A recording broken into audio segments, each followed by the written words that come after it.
வணக்கம். முத்துக்குமார். நம்ம தமிழ்ஷா சேனலை சப்ஸ்கிரைப் பண்ணுற அனைவருக்கும் என்னுடைய மனமார்ந்த நன்றி. நாளைய பங்குச்சந்தைக்கு தேவையான தகவல்களை முதல்ல நம்ம பார்த்துருவோம். நாளைய பங்குச்சந்தைக்கு தேவையான தகவல்களில் முக்கியமான விஷயம் பார்த்திங்கன்னா 2 விஷயம். ஒன்று வந்து குளோபல் மார்க்கெட், அதுக்கப்புறம் வந்து எஃப்ஐஐ டேட்டா, அதுக்கப்புறம் நம்மளோட கிஃப்ட் நிஃப்டியோடைய டேட்டா. இதில் குளோபல் மார்க்கெட் அப்படின்னு பார்க்கும்பொழுது யூஎஸ் மார்க்கெட், யூகே மார்க்கெட் ரெண்டுமே வந்து கம்ப்ளீட்லி பாசிட்டிவாக இருக்குது. அதில் யூகே மார்க்கெட் பார்த்திங்கன்னா எல்லாமே வந்து 1% மேலே வந்து ஏற்றம் கொடுத்துருக்காங்க. ஓகே. யூஎஸ் மார்க்கெட்டை பொறுத்தளவில் நாஸ்டாக் மட்டும் 1% ஏற்றம் கொடுத்துருக்கு. டவ் ஜோன்ஸ்லாம் பார்த்தீங்கன்னா 0.4% வரைக்கும் ஏற்றம் கொடுத்துருக்கு. இதில் கிஃப்ட் நிஃப்டி பார்த்தீங்கன்னா நமக்கு 57 புள்ளிகள் மைனஸில் இருக்குங்க. அதாவது 24,580 அப்படின்ற புள்ளிகளில் இருக்குது. இதே நம்மளுடைய நிஃப்டி ஃபியூச்சர்ஸ் பார்த்தீங்கன்னா 24,584 அப்படின்ற புள்ளிகள் நம்ம நிஃப்டி ஃபியூச்சர்ஸ் இருக்குது. இது வந்து 567 வரைக்கும் போயிருக்கு. 69 புள்ளிகள் டவுன் இப்போது. ஸோ அப்போது நமக்கு 15 புள்ளிகள் வந்து கிஃப்ட் நிஃப்டி டவுனில் தான் இருக்குது. ஆனால் யூஎஸ் மார்க்கெட், யூகே மார்க்கெட்டும் பாசிட்டிவாக இருக்குங்கிறது நோட் பண்ணி வச்சுக்கணும். ஓகே. அடுத்தது எஃப்ஐஐ டேட்டா. இது வந்து ரொம்ப முக்கியம். எஃப்ஐஐ டேட்டாவை பொறுத்தளவில் பெருசாக ஒன்றும் சொல்கிறதுக்கு இல்லை. எப்பயுமே வழக்கம் போல் கிட்டத்தட்ட ஒரு வருட காலமாக என்ன நடந்துகிட்ருக்கோ அதே தான் தொடர்ந்து நடந்துகிட்டு இருக்குது. இன்றைக்கும் பார்த்திங்கன்னா எஃப்ஐஐ 4ஆம் தேதி மார்ச் மாதம் 8,752 கோடிக்கு வந்து நெட் சேல்ஸ் இன்க்ரீஸ் பண்ணியிருக்காங்க. டிஐஐ வந்து 12,000 கோடிக்கு பையிங் பண்ணியிருக்காங்க. எஃப்ஐஐ 8,000 கோடிக்கு செல் பண்ணால் டிஐஐ அதை விட அதிகமாக 12,000 கோடிக்கு வந்து பை பண்ணுறதுனால தான் நம்ம மார்க்கெட் ஓரளவுக்கு கிராஷ் ஆகாமல் அப்படியே மெயின்டைன் ஆகிக்கிட்டு இருக்குன்னு சொல்லலாம். ஓகே. ஸோ இது இல்லாமல் நம்ம பார்க்க வேண்டிய விஷயங்கள் பார்த்திங்கன்னா ஃபஸ்ட்டு வந்து இதுக்கு முன்னாடி வீடியோலேயும் கொஞ்சம் அப்டேட் கொடுத்துருக்கேன். அதில் ஒரு சில அப்டேட் இங்கேயும் நம்ம பார்க்க வேண்டியது இருக்குது. Okay. Advances and decline data பார்த்துருவோம். அதுக்கப்புறம் வந்து ஆப்ஷன்ஸ் டேட்டா பார்த்துருவோம். அதுக்கப்புறம் வந்து நியூஸ் அண்ட் அப்டேட்ஸ், டிவிடெண்ட்டு, அப்புறம் போனஸ் டேட்டா, இதெல்லாம் வந்து இப்போ 1 by 1 வந்து நம்ம பார்க்கலாம். லாஸ்ட்டாக வந்து வார் அப்டேட்ஸையும் பார்த்துருவோம். வார்க்கு என்னென்ன அப்டேட்ஸ் கொடுத்துருக்காங்க அப்படின்றதையும் பார்த்துருவோம். ஓகே. இப்போ வந்து நம்ம பார்க்க போகிறது advances and decline data. Advances decline டேட்டாவை பொறுத்தவரை இன்றைக்கி மொத்தம் 3,337 கம்பெனிகளில் 2,577 கம்பெனிகள் டிக்ளைன் தான் இருக்குது. 673 கம்பெனிகள் தான் பாசிட்டிவில் இருக்குது. அதுலேயும் வந்து 17 கம்பெனிகள் வந்து இன்றைக்கி 50 டிவி ஹையை தொட்டிருக்கு. கிட்டத்தட்ட 586 கம்பெனிகள் 52 வார லோவை தொட்டிருக்கு, 50 டிவிக்கு லோவை தொட்டிருக்கு. அப்போ அந்த 586 கம்பெனிகளில் எந்த கம்பெனியில் வந்து நல்ல ஃபண்டமெண்டல் இருக்குன்றதை நம்ம நோட் பண்ணணும். அதை வந்து நம்ம பிக் பண்ண முடியுமா அப்படிங்கிறத பார்க்கணும். இதில் முக்கியமான டேட்டா ஒன்று, கோல்ட்மேன் வந்து ஒரு அனௌன்ஸ்மெண்ட் கொடுத்துருக்காங்க. அவங்களுடைய ஸ்ட்ராட்டஜிஸ்ட் வந்து ஒரு டேட்டா கொடுத்துருக்காரு. மார்க்கெட் இப்போ இறங்கும் பொழுது என்ன ஒரு ஸ்டாக்கை வேணால் நீங்கள் போய் வாங்குங்க, எந்த ஸ்டாக்கை வேணால் போய் வாங்கலாம் அப்படின்னு சொல்லி கோல்ட்மேன் ஸ்ட்ராட்டஜி வந்து சொல்லுது.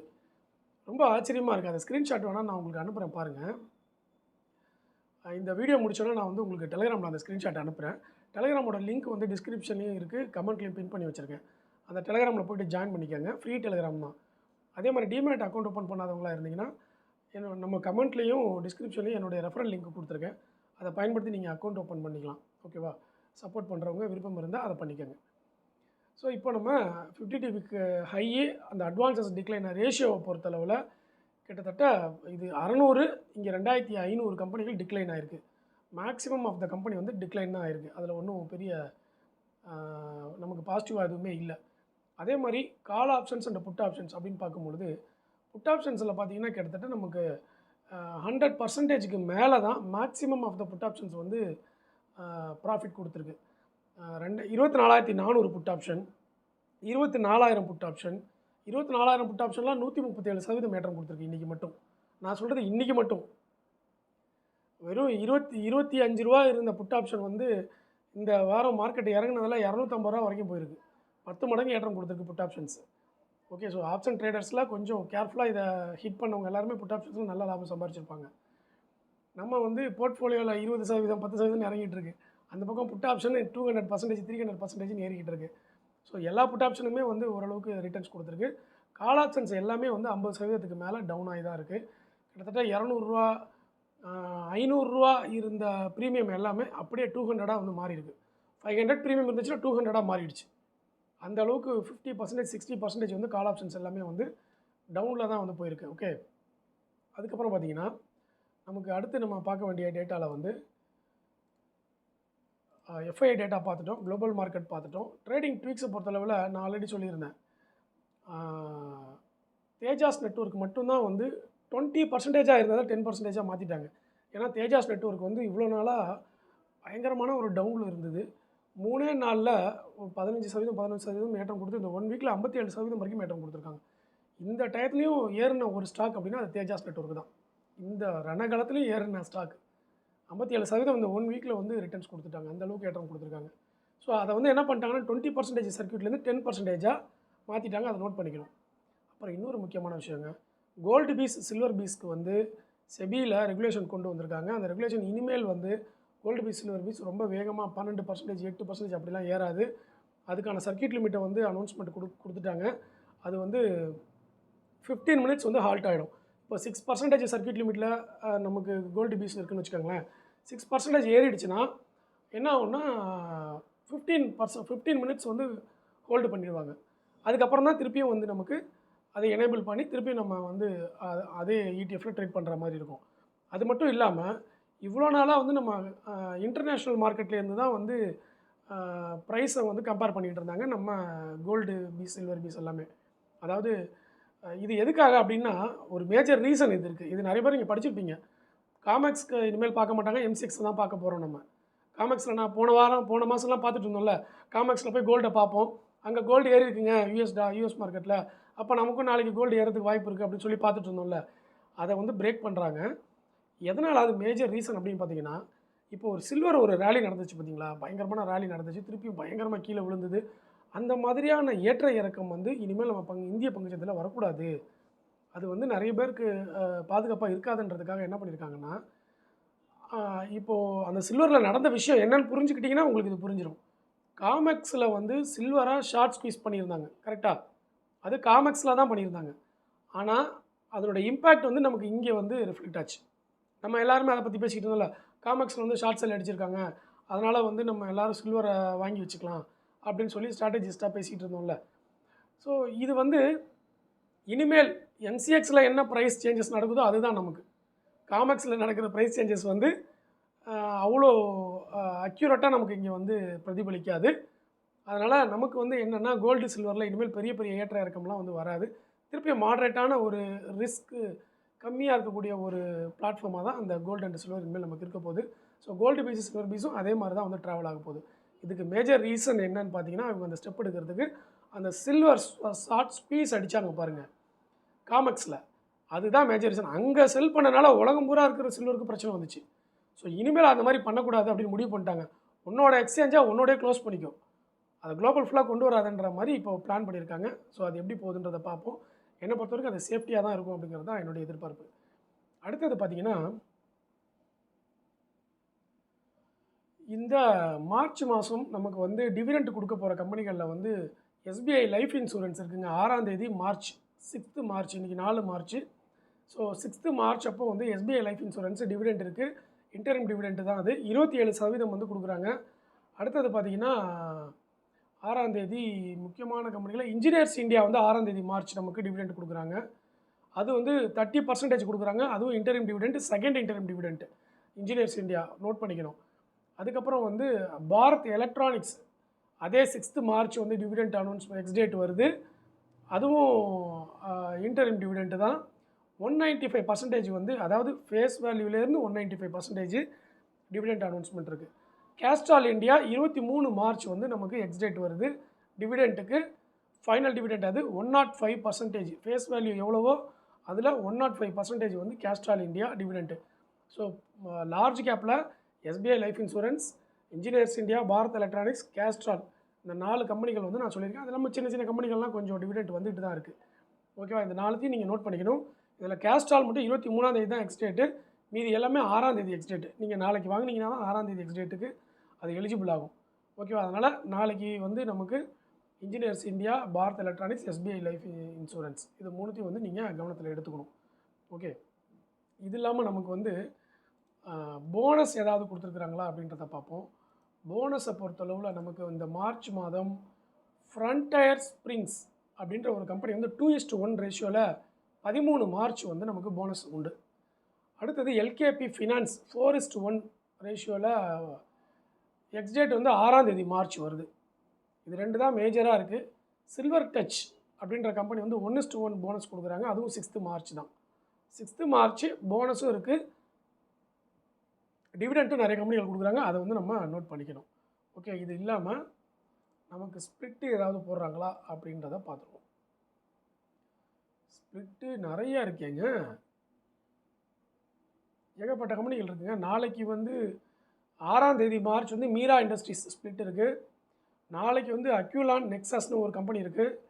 அப்புறம் சில்வர் டச் சொல்லியிருந்தேன் இல்லையா, அது ஸ்ப்ளிட் இருக்குது. எல்ஐசி மியூச்சுவல் ஃபண்டு கோல்டு இடிஎஃப்ல வந்து ஸ்ப்ளிட்டு போடுறாங்க. நியூ ஃபேஸ் வேல்யூவை மாற்றுறாங்க. 100:1 எப்பா LIC mutual fund gold ETF வேறு லெவலில் போட்டிருக்காங்க. டான்ஃபாக் இண்டஸ்ட்ரீஸ் வந்து ஸ்ப்ளிட்டு போட்டிருக்கிறாங்க. ஹிந்துஸ்தான் அர்பன் இன்ஃப்ரா ஸ்ப்ளிட்டு போட்டிருக்காங்க 13ஆம் தேதி மார்ச். ஸோ இந்த ஸ்ப்ளிட்டு டேட்டாவை எல்லாத்தையும் இப்போ எடுத்து நான் டெலிகிராமில் போஸ்ட் பண்ணிடுறேன். இல்லைனா நாளைக்கு காலையில் வந்து நான் உங்களுக்கு போஸ்ட் பண்ணிடுறேன். டெலிகிராமில் ஜாயின் பண்ணாதவங்க டெலிகிராமில் ஜாயின் பண்ணிவிட்டு இந்த ஸ்ப்ளிட்டு டேட்டா, டிவிடெண்ட் டேட்டா எல்லாத்தையும் கிளியராக எடுத்துக்கோங்க. ஓகேவா? முக்கியமான டேட்டா அதெல்லாம். இப்போ வந்து நான் எல்லாத்தையும் எடுத்து போட்டுறேன். அதுக்கப்புறம் அந்தந்த டேட் வரும்போது நான் செப்பரேட்டாக ஒரு அப்டேட் கொடுக்குறேன் அன்னன்னைக்கும். ஓகே, அதுவும் வந்து உங்களுக்கு யூஸ்ஃபுல்லாக இருக்கும்.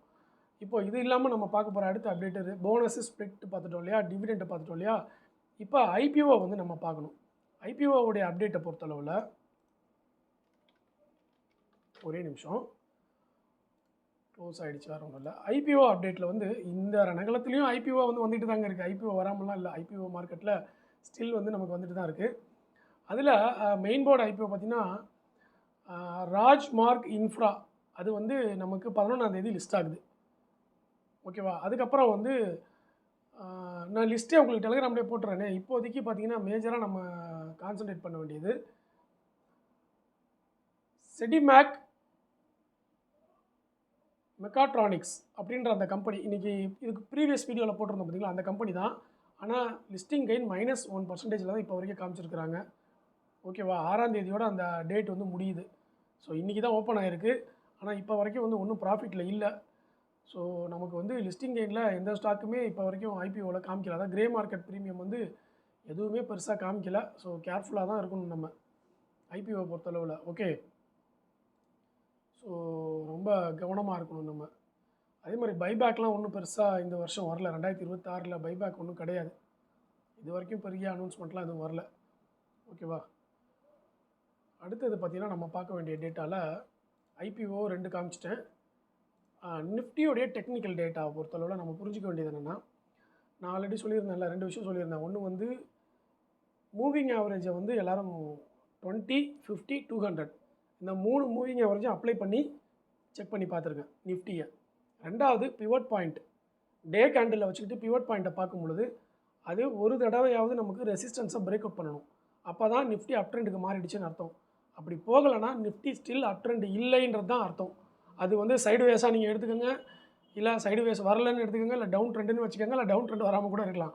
ஆனால் அப் ட்ரெண்ட் இல்லை, அவ்வளோதான். அது ரெசிஸ்டன்ஸை ஒன்ஸ் பிரேக் பண்ணால் தான் அப் ட்ரெண்டுக்கு வந்து அது மூவ் ஆக முடியும்.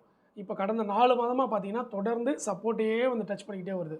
ஒரே ஒரு மாதம் வந்து எஸ்1க்கு மேலே ரெசிஸ்டன்ஸ்க்கு மேலே ஓப்பன் ஆகி உடனே வந்து சப்போர்ட்டுக்கு கீழே வந்துருச்சு. ஓகே, ரொம்ப மோசமாக சப்போர்ட்டை வந்து டச் பண்ணிக்கிட்டே வருது. அது வந்து பங்குச்சந்தைக்கு செல்லிங்கை வந்து அதிகமாக காமிக்கிறது. ஓகேவா? அதில் வந்து நம்ம கவனமாக புரிஞ்சுக்கணும். இந்த நேரத்தில் மார்க்கெட்டு இறங்கும் பொழுது நம்ம எதை பயன்படுத்தணும் அப்படின்னா, மார்க்கெட்டில் 2 ஸ்ட்ராட்டஜி தாங்க ரொம்ப மெயின். ஒன்று செல் அண்ட் ரைஸ், இன்னொன்று பை அண்ட் டிப். ஓகேவா? இப்போ வந்து நம்ம பயன்படுத்த வேண்டியது buy and dip. Buy and dip அப்படின்றது என்னென்னா, உடனே இன்றைக்கே போய்ட்டு பல்காக வாங்கணும்னு அவசியம் இல்லை. கொஞ்சம் கொஞ்சமாக வாங்கிக்கலாம். இப்போ இன்றைக்கி 500 புள்ளி இறங்கியிருக்கா, இன்றைக்கி கொஞ்சம் இன்வெஸ்ட்மெண்ட்டு. நாளைக்கு ஒரு 1000 புள்ளி இறங்குதா, அப்போ ஒரு இன்வெஸ்ட்மெண்ட்டு. அடுத்த வாரம் இன்றைக்கி இருக்கிறத விட ஒரு 1000 புள்ளி கம்மியாக இருக்கா, அப்போ ஒரு இன்வெஸ்ட்மெண்ட். அந்த மாதிரி பை அண்ட் டிப் அப்படின்ற விஷயத்த இந்த இடத்துல வந்து பயன்படுத்தலாம். வேறு எந்த ஸ்ட்ராட்டஜியை பயன்படுத்தினாலும் பெருசாக உங்களுக்கு வந்து சக்ஸஸ் வர்றது கொஞ்சம் கம்மியாக இருக்கும். ஓகே, அதே மாதிரி நிஃப்டியை பொறுத்தளவில் ஹையர் ஹை ஃபார்ம் ஆகுதான்னு பாருங்கள். அது ஃபார்ம் ஆச்சுனாலும் நீங்கள் வந்து கொஞ்சம் பாசிட்டிவ் மோடுக்கு வந்து மூவ் ஆகலாம். இப்போ வரைக்கும் ஹையர் ஹைலாம் நிஃப்டியில் ஃபார்ம் ஆகலைங்க, அப்படியே சைடில் தான் போய்கிட்டு இருக்குது. அதனால் கேர்ஃபுல்லாக இருக்கணும். ரெண்டாவது எஃப்ஐஐ ஃபுல்லாக விற்று வச்சுருக்காங்க. ஒன்றும் இல்லை, ரொம்ப நாளைக்கு டவுனில் இருக்கிறதுக்குலாம் இந்திய பங்குச்சந்தை வாய்ப்பே இல்லை. ஏன்னா எக்ஸலண்ட்டான பர்ஃபார்மன்ஸில் இருக்குது இந்திய பங்குச்சந்தை. இந்த மேக்ரோ டேட்டாவால் ஒரு டவுன் வந்துச்சுன்னு வச்சுக்கோங்களேன், ஒரு 2000 புள்ளி இறங்கிச்சுன்னா நமக்கு அதுதான் வாய்ப்பு. நாங்கள் உள்ள நுழைஞ்சிடணும்னு தான் நான் நினச்சிட்ருக்கேன். வெயிட் பண்ணி பார்ப்போம். அதுக்கப்புறம் வந்து டாப் கெய்னர்ஸு அதெல்லாம் வந்து போன வீடியோவில் சொல்லியிருக்கேன். இனிமேல் வந்து ETF data, long buildup, short buildup, high volume, high gain, அப்புறம் டெலிவரி பர்சன்டேஜ், இது எல்லாத்தையுமே வந்து நம்ம தொடர்ந்து எல்லா வீடியோலையும் பார்க்க போகிறோம் நாளைய பங்குச்சந்தையில். ஓகேவா? இன்றைக்கி வந்து அது தேவைப்படாது. ஏன்னா டெலிவரி பர்சன்டேஜ் இன்றைக்கி பார்த்து ஒன்றும் நடக்க போகிறதில்ல மார்க்கெட் இருக்கிற கண்டிஷனுக்கு. ரெண்டாவது ட்ரம்ப் ஒரு அனௌன்ஸ்மெண்ட் கொடுத்துருந்தாரு 4 வாரங்கள் வந்து இது நீடிக்கலாம் இந்த ஈரானுடைய வார் அப்படின்னு சொல்லி அவரே சொல்லியிருந்தார். அது என்ன ஹிண்ட்டுன்றது புரியல. அது யாருக்கு கொடுத்த ஹிண்ட்டுன்றத வந்து நமக்கு தெரியாது. ஆனால் நம்ம வந்து அதுலேருந்து டேட்டா எடுக்கணும். 4 வாரங்களுக்கு ஏதோ ஒரு வாலட்டிலிட்டி இருக்குன்றதை மட்டும் புரிஞ்சுக்கிறோம். இன்னும் அடுத்து இப்போ வார் அப்டேட் அப்படின்னு பார்க்கும்பொழுது வார் அப்டேட் பார்த்திங்கன்னா என்ன கண்டிஷனில் இருக்குன்றதை பார்த்துருவோம். இப்போ தற்போதைய நிலவரப்படி Iran to permit veterans to fight in conflict அப்படின்றத கொடுத்துருக்குறாங்க. Saudi Airlines extend flight cancellation to Gulf cities. March 6 வரைக்கும் ஃப்ளைட் கேன்சலேஷனை எக்ஸ்டெண்ட் பண்ணுறாங்க. அப்போ இன்னும் வந்து அங்கே அவங்களுக்கு ஒரு நம்பிக்கை பிறக்கல. 6ஆம் தேதி வரைக்கும் ஃப்ளைட்டெல்லாம் கேன்சல் பண்ண சொல்லிட்டாங்க. அப்போ ஸ்டில் வந்து அங்கே இஷ்யூஸ் வந்து கொஞ்சம் கூட வந்து குறையலை அப்படின்றத நம்ம புரிஞ்சுக்கணும். இது அதிகமாகிற மாதிரி தான் தெரியுது. அதே மாதிரி ஸ்ரீலங்காவில் இருக்கக்கூடிய அந்த ஈரானியன் வெசல் இருக்கு இல்லையா, அங்கே வந்து இது வரைக்கும் 80 பேரை வந்து 80 பாடிஸை ரெக்கவர் பண்ணியிருக்காங்க. 80 பேர் இறந்துருக்காங்க. இது ஒரு மிகப்பெரிய ஒரு ஸ்ட்ரைக்கு ஸ்ரீலங்காவோட அந்த பார்ட்டில். ஓகே, அடுத்தது வந்து கார்கோ ஷிப்பு. ஓமனுடைய கார்கோ ஷிப்பை வந்து அட்டாக் பண்ணியிருக்காங்க. அங்கேருந்து 24 பேரை வந்து ரெஸ்கியூ பண்ணியிருக்காங்க. Hormuz under fire from measles அப்படின்றதையும் கொடுத்துருக்குறாங்க. ஸோ அப்டேட் வந்து எஸ்கலேட் ஆகிட்டே இருக்கிற மாதிரி தாங்க இருக்குது. எஸ்கலேட் ஆகிற மாதிரியே தெரியல. ஸோ பொறுத்திருந்து பார்ப்போம். எல்லோரும் வந்து ரொம்ப உணர்ச்சி வசப்படாதீங்க, மார்க்கெட் டவுனில் ஆகிடுச்சுன்னு. இன்னும் அந்த வார் முடியலை, அதனால் கொஞ்சம் பொறுமையாகவே இருப்போம். நல்ல ஒரு டவுன் வரட்டும். ஓகே, அதுக்கப்புறமா வந்து நமக்கு ஒரு ஆப்பர்ச்சுனிட்டி அந்த இடத்துல இருக்குது அப்படிங்கிறத நான் எக்ஸ்பெக்ட் பண்ணுறேன். நீங்கள் என்ன எக்ஸ்பெக்ட் பண்ணுறீங்கன்றதையும் கீழே கமெண்ட்டில் பதிவு பண்ணுங்கள். இந்த நாளைய பங்குச்சந்தைக்கு நம்ம பார்த்த தகவல்கள் எல்லாமே உங்களுக்கு பயனுள்ளதாக இருக்கா லிஸ்ட்டு சொல்லிடுறேன். அட்வான்சஸ் டிக்ளைன் டேட்டா பார்த்துருக்கோம். அப்புறம் options data, call options, put options data பார்த்துருக்கோம். குளோபல் மார்க்கெட் பார்த்துருக்கோம். எஃப்ஐஐ டேட்டா, டிஐ டேட்டா பார்த்துருக்கோம். சர்க்யூட் லிமிட்ஸ் பார்த்துருக்கோம். டிவிடெண்ட் போனஸ் ஸ்ப்ளிட்டு பார்த்துருக்கோம். ஐபிஓ டேட்டா பார்த்துருக்கோம். நிஃப்டி டெக்னிக்கல் டேட்டா பார்த்துருக்கோம். அப்புறம் செக்டார் டேட்டா, டாப் கெய்னர்லாம் வந்து ஆல்ரெடி ப்ரீவியஸ் வீடியோவில் பார்த்துட்டோம், அதனால் இதில் பார்க்கல. மற்ற தகவல் எல்லாமே வந்து அடுத்தடுத்த வீடியோவில் நம்ம கம்ப்ளீட்டாக அப்டேட் பண்ணுவோம்.